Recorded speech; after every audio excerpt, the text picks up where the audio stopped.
Hello everyone, कैसे हैं आप सब। देखिए, आप सब इस कोटेशन का जो है स्क्रीनशॉट ले लीजिए और मैं कोशिश करूंगा कि आगे जो भी वीडियो बनाऊं आपको इस तरह के इम्पोर्टेंट्स जो भी कोटेशन हैं उनको विद सोर्स और प्रूफ के साथ दूं, ताकि जब आप ऐसे पेपर सॉल्व करें, जब आप निबंध लिखें, तो इस तरह के कोटेशन को यूज करके अपने नंबर को इंक्रीज कर सकते हैं।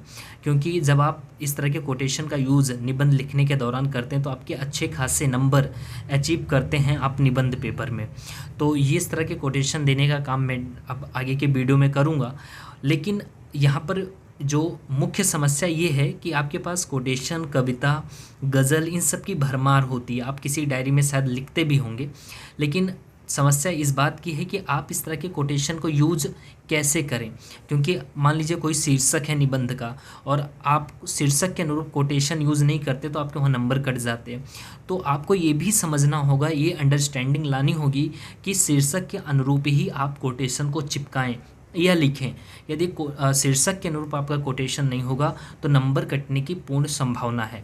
जैसे एग्जाम्पल मैं यहाँ पर इस कोटेशन का एग्जाम्पल किस तरह के शीर्षक में किया जा सकता है मैं वो समझाने की कोशिश कर रहा हूँ। यहाँ पर एक ऐसे का टॉपिक है कि आने वाला हर तूफ़ान हमें नष्ट करने के लिए नहीं होता। क्योंकि तूफ़ान को हम एक निगेटिव वे में लेते हैं कि तूफ़ान आता है तो नष्ट करके जाता है, लेकिन हर जो तूफ़ान होता है वो नष्ट करने के लिए नहीं होता, बहुत कुछ सिखा के जाता है, वो बहुत कुछ दे के जाता है। तो आप इस कोटेशन को यूज कर सकते हैं। इस शीर्षक जब ये आप निबंध लिखें तो इस कोटेशन को यूज करिए विद सोर्स के साथ। किसने ये रचना लिखी है? रामधारी सिंह दिनकर। फिर इसके बाद आप बताइए कि न्यूटन जैसे महान वैज्ञानिक, जब ब्रिटेन में ग्रेट प्लेग जैसी महामारी आई हुई थी, मतलब एक तरह से ये तूफ़ान समझ लिए, जब ये आया हुआ था शीर्षक के अनुरूप, ग्रेट प्लेग जब एक तरह से तूफ़ान था समझिए, उस टाइम पे महामारी थी, पूरा ब्रिटेन जो है वो घरों में कैद था, लोग घरों में कैद थे, न्यूटन भी थे। और उस दौरान वर्षों तक न्यूटन अपना जो समय है कायरों की तरह वो डर नहीं गए। मतलब देखें तो विपत्ति जब आती है तो सिर्फ कायर को ही लाती है। जो कायर लोग थे वो डर गए, वो घरों में छिपे रहे, वो इस डिप्रेशन में गए बहुत लोग। लेकिन जो सुरमा होते हैं वे नहीं विचलित होते, क्षण एक नहीं धीरज खोते, विघ्नों को गले लगाते हैं, कांटों में भी राह बनाते हैं। तो इस तरह के तूफान में, ग्रेट प्लेग में, न्यूटन साल वर्षों तक डिप्रेशन या अन्य चीज़ों में अपना ध्यान भटकाने के सिवा उन्होंने क्या किया कि सिर्फ शोधों पर अपना ज़्यादा से ज़्यादा समय वर्षों तक दिया। उसी का परिणाम है कि आज गति के नियम, गुरुत्वाकर्षण का सिद्धांत, ये सब हमारे सामने हैं। तो उस तरह का यदि ये तूफान नहीं आया होता, ग्रेट प्लेग नहीं आया होता, तो शायद इस तरह के सिद्धांत आने में कुछ देरी हो जाती। तो आज जो आप इस तरह सिद्धांत देख रहे हैं, गति के नियम देख रहे हैं, ये कहीं ना कहीं इस तरह के तूफान का ही परिणाम है। तो आप इस तरह से भूमिका की शुरुआत कर सकते हैं इस निबंध की। तो आपको जब भी निबंध लिखिए, निबंध की शुरुआत करिए, जो भूमिका लिखिए उसे ठोस तथ्यों, उदाहरणों के साथ लिखिए, ताकि शुरुआत अच्छी हो। बहुत ही सतही उत्तर लिखने से हमेशा आप बचिए। ठीक है, अब चलते हैं प्रश्नोत्तर पर। आज का जो हमारा प्रश्न है वो है, नरम पंथियों और गर्म पंथियों के बीच वैचारिक मतभेदों पर प्रकाश डालिए। बहुत सिंपल प्रश्न है। यहाँ पर प्रश्न पढ़ने के बाद हमेशा मैंने कहा है कि आपके माइंड में हिट होना चाहिए कि इसके क्या क्या पक्ष बन सकते हैं। तो यहाँ पर आप नरम पंथी और गर्म पंथी का एक संक्षिप्त परिचय दे सकते हैं फर्स्ट पैराग्राफ में, जिसे आप भूमिका कहेंगे। सेकंड में इनके बीच जो वैचारिक मतभेद हैं उन्हें आपको बता देना है बिंदुवार क्रम में। फिर इसके बाद एक निष्कर्ष लिखना है कि भाई ठीक है, ये भी भेद थे, इन दोनों के बीच में वैचारिक मतभेद थे, लेकिन इन दोनों ने देश की स्वतंत्रता के लिए क्या किया है, उस संदर्भ में आप कुछ निष्कर्ष लिख सकते हैं। ठीक है, अब यहाँ पर मैंने इनके उत्तर को पढ़ा है और जो गलतियाँ हैं उसको मैंने मेंशन की है। तो यहाँ पर सबसे पहले मैं जो गलतियों को मेंशन किया है वो पढ़ देता हूँ। दोनों दलों में शामिल सदस्यों का नाम लिखकर संक्षिप्त भूमिका लिखी जा सकती है, या फिर 1907 के सूरत अधिवेशन को आधार बनाकर भूमिका लिख सकते हैं, जब कांग्रेस दो गुटों में बट गई, नरमपंथी और गर्मपंथी में। ठीक है, फिर इसके बाद सेकंड पैराग्राफ में मैंने यहाँ पर आप देखिए लिखा है कि प्रस्तुतिकरण पर ध्यान दें। तो प्रस्तुतिकरण में कुछ गलतियाँ थी, क्या गलतियाँ थी वो मैं आपको अभी बताता हूँ। बिंदुवार क्रम में लिखने के लिए मैंने सजेस्ट किया है। फिर यहाँ पर मैंने ये भी लिखा है कि दिशा निर्देशों का उल्लंघन हुआ है, जो यहाँ पर ये प्रमुख मांगे लिखने की वजह से।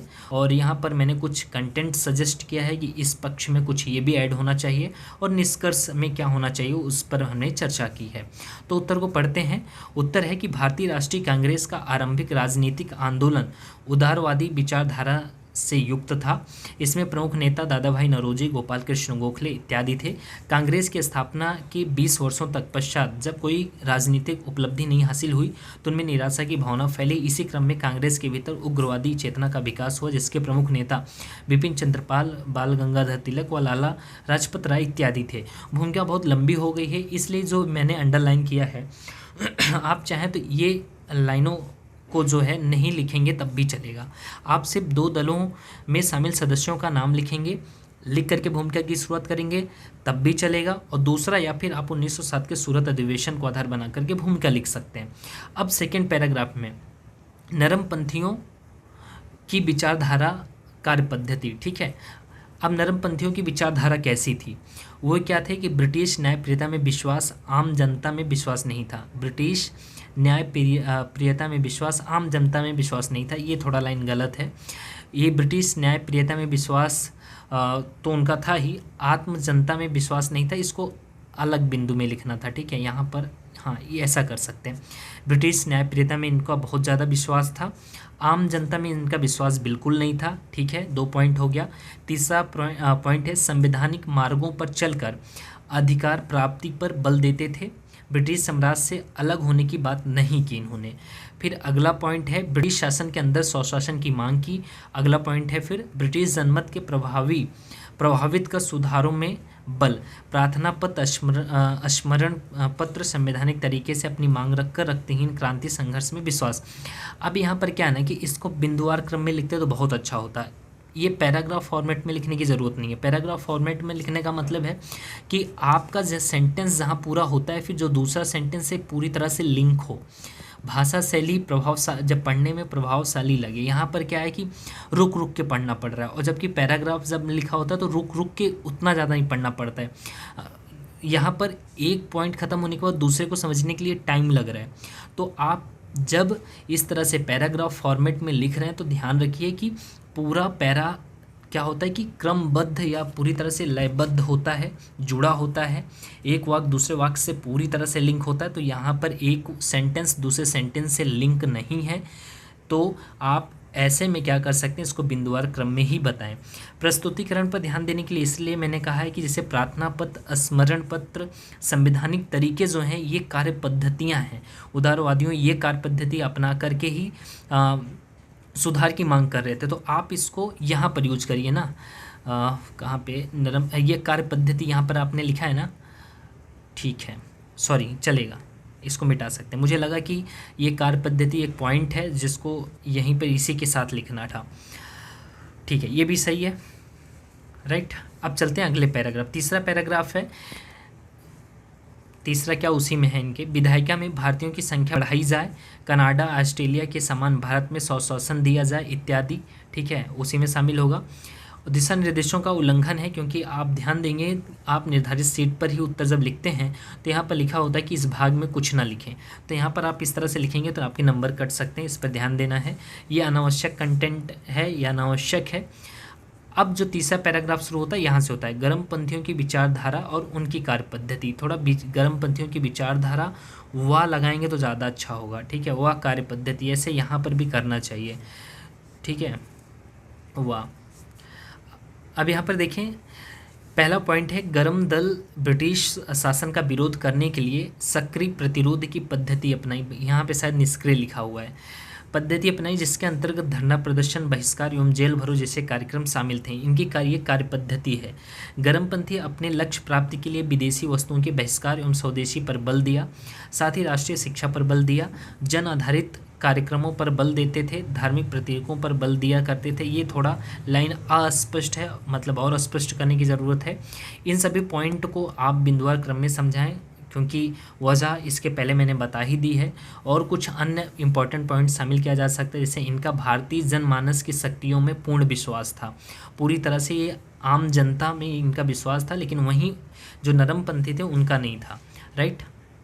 अब निष्कर्ष की बात करें, निष्कर्ष में इन्होंने लिखा है बंगाल विभाजन के विरोध में स्वदेशी आंदोलन की शुरुआत हुई, राष्ट्रीय आंदोलन उग्रवादी विचारधारा संयुक्त था। इस आंदोलन के चलाने की पद्धति में कांग्रेस में वैचारिक मतभेद बढ़ा। इस तरह से ठोस के जो शब्द लिखे जाते हैं ना, ठीक नहीं है, पढ़ने में भी दिक्कत होती है और नंबर भी आपके कटने लगते हैं। तो इस तरह से ये सब गलतियों से बचना है। ये मैं जो वीडियो बना रहा हूँ दिखाने का उद्देश्य यही कि आप सीखें यहाँ से कुछ।